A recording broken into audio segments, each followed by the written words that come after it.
Behold, my glorious supporter Ronix has requested a Dark Templar frame, a Dark Templar Warframe build, but we'll get back to that in a moment. Ronix says, I was going to ask if you could make a Warframe build themed around Starcraft 2's Dark Templar unit from the Protoss as part of this Parley Apocalypse thing we're doing. Underneath, I'll leave a more flavor texty thing to start off the video with. Perfect. Alone. It is said that those of our kind suffer, separated from the glory of the Kala. I don't really know anything about StarCraft 2. But none of us are ever truly alone. For our warrior hearts are bound by honor or tradition. Battle is waged in the name of many, the brave, who generation after generation chose the mantle of the Dark Templar. By Dark Prelate Zeratul. That's a good name. Glorious. Dark Templars are a unit in StarCraft. StarCraft is a sort of top-down RTS, they're called, real-time strategy game. They're those games that people play at ridiculous actions per minute, where they practice all day typing on a keyboard to do all the hotkeys, and when you play, you mostly just use the mouse and drag it over stuff. It's that, right? Very competitive, challenging game to play at a higher level. So the request is to translate the StarCraft's Dark Templar into Warframe gameplay as best as we can. So when I said before about a build is being requested, I think that I want to have the freedom to maybe add some other gameplay elements, so I'm taking that liberty. But Dark Templars are melee range assassins with light health armor and shields, but have permanent cloaking to compensate. Oh, I think I have played StarCraft 2 before, just very, very little. I think I remember these guys. All right, cool.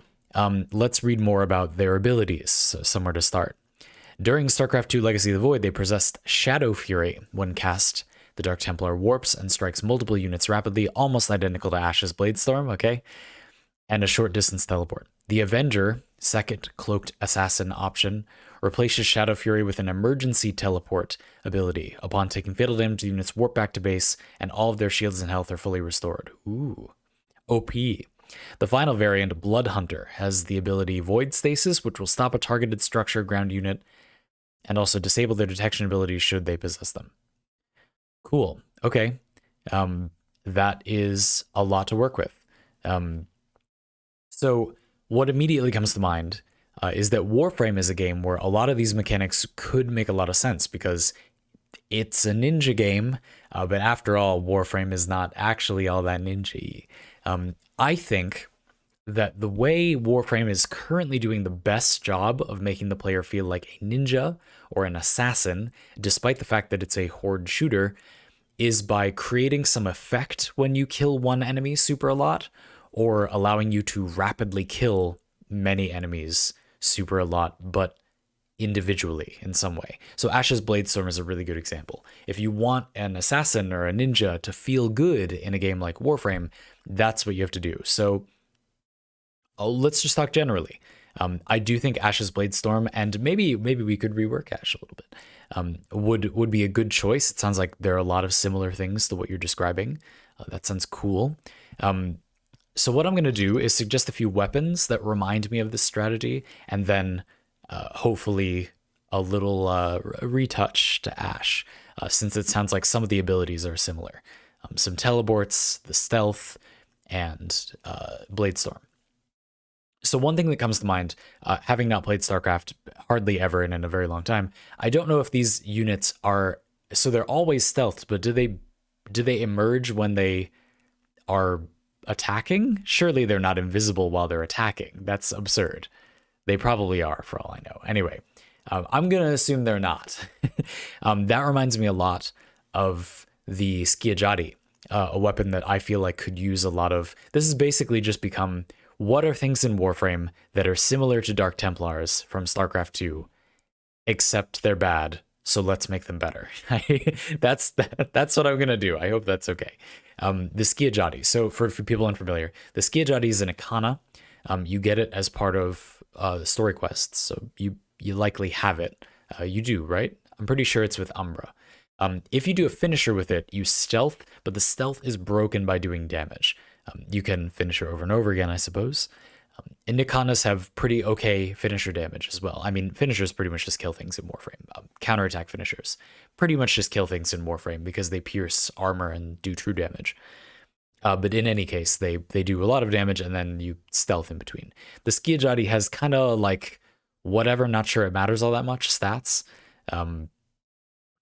But it's mostly that passive. Now, again, attacking and then being unstealthed, I feel like stealth already isn't that good in Warframe most of the time because there isn't really a reason you need to be invisible when you can be tanky enough to survive without being invisible. At very high levels, that can be convenient as a way to just like not have to deal with some way to survive. But I think that what would really make the Skiajati feel better is if it had some superior method of delivering finishers as well. So something that I think Melee could do better with overall in Warframe is this feeling of having the ability to open enemies to finishers or having combos do slightly different things between weapons. There are a lot of games that have something like this, but Warframe has a lot of weapons that they have a unique quality, and then they're also in a category. But them being in the category doesn't do anything to make the unique quality different. So I'll explain what I mean. War fans. There's a few war fans that when you do a heavy attack, they fire out like a fan of knives. Now, I get that it's like you have this fan and then you throw like a bunch of daggers. I get that. But nothing about war fans mechanically makes it more interesting for a weapon that happens to be a war fan to have a ranged attack when it does a heavy attack. Do you see what I'm trying to say? So for a counterexample, let's say daggers, right?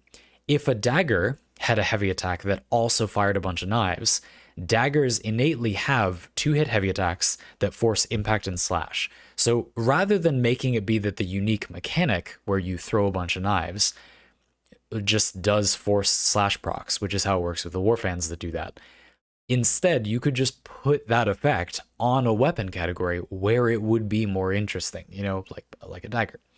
So for the Skiajati, finishers, there's a finisher related thing, but Nikanas are not, practically speaking, that different from, and in Warframe overall, different things are just not as different from each other as they could be.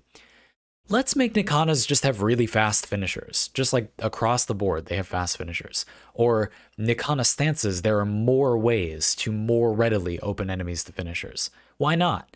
It gives more of a feeling of a sort of samurai assassination attempt, or decapitating someone with a single blow, getting your Iaido style where you draw the Nikana out of the sheath like the Warframes have when they're in their idle animation, and then you just kill the enemy in like one hit and then it goes back in. Finishers are great for that. And we already have swords. There's already a category of weapons that's swords. So why not make Nikanas specialized in that a little more? And then the Skiajati's passive, where it does something maybe good in a way, the stealth, when you do a finisher, is now contextually more powerful because Nikanas are better at finishers. It doesn't make most Nikanas that much better because finishers are only moderately useful in the first place. But now the Skiajati maybe has some benefit. I also think it'd be nice to have some kind of little thing like similar to the Parazon Mercy mods, where maybe the Skiajati gives you, you know, a little heal when you do a finisher or something like that. I don't know. But so we're going to combine that stealth tool. I like the idea of an assassin character having kind of a backup stealth. So let's do Ash with the Skiajati, and we've buffed Nikana finishers a bit. And then I'm going to rework Ash's third ability. So Ash with the Skiajati, we have the smoke bomb for a stealth. We have the shuriken to remove armor. That's nice, with guns and stuff. And Bladestorm is already apparently very close to something that Dark Templars have. I want to rework Ash's third ability to be something that embraces this idea of being squishy. So Ash, you may know, is actually pretty tanky naturally. As much as it matters how different the Warframe's base stats are, Ash has nice base health and armor despite having a stealth ability and a teleport and a skill that makes him invulnerable by teleporting around to kill enemies. He also just randomly has more stats. I think, and this is a game design opinion, that is bad. That's bad game design. You should make the character particular. There are 45 Warframes. Why does this one need to do everything? There are lots of generalists. This one has more specialized abilities. Why not make them more specialized? So here's what I'm proposing. Ash's third ability is going to become kind of a glass cannon ability where you get way more damage somehow. We'll get into it in a minute, but you lose massive amounts of survivability. So you need to be able to stealth really quickly, really rapidly, or you're just going to die. But you do absurd amounts of damage while in that state, right? This is going to play into the idea of the Dark Templars having this squishy but very frequently stealthy and evasive, or if they die, they just kind of survive later thing, right? This will come with a new augment as well for something. We'll get into that in a minute. So Ash's current third ability. I hesitated for a moment because I know this is going to make some people upset. Ash's current third ability is the teleport thing. It's probably just called teleport. It's bad. Please just let me say it's bad. It is a bad ability. It's not good. This ability teleports you to an enemy and opens them to finishers. And that's it. That's all it does. There is so much mobility in Warframe. You always have so many mobility options. Finishers are not even good 90% of the time. That's all it does. And the augment does the finisher for you and makes the ability cheaper if you get a kill or whatever. That's not good. I know a lot of people that like the augment for Ash's Fatal Teleport augment don't know that teleport opens enemies to finishers for you already. It just doesn't literally click the melee button for you. So bad. It doesn't do anything. Sometimes it does something, usually doesn't. There are a few enemies that are awkward to finish, and this can finish them. Whatever. I'm sorry, I don't care. Now, with the Skiajati, being able to do a finisher on command like that is good. It's nice to be able to teleport and do a finisher that way. I'm going to handle that in a minute, because we're going to roll teleporting into Ash's fourth ability. This is something I've wanted to see for a while. And instead, Ash's third ability is going to be sort of let's use one of the names from the Dark Templar abilities. So something like, we'll call it Shadow Fury. So this is what the Ash Bladestorm thing is called for a Dark Templar. We can call Ash's Bladestorm Shadow Fury, and we're going to make a new ability called Bladestorm. So Ash's fourth ability is now called Shadow Fury. It's exactly the same as the Dark Templar thing now. I'm going to do something else to it in a minute. But we're going to make a new Ash third ability called Bladestorm. And it's going to be some kind of buff where you do tons more damage, but you're really, really squishy. Let's just do something extreme because this isn't going to get added to the game. You get one-shotted by everything. You don't take any damage over time.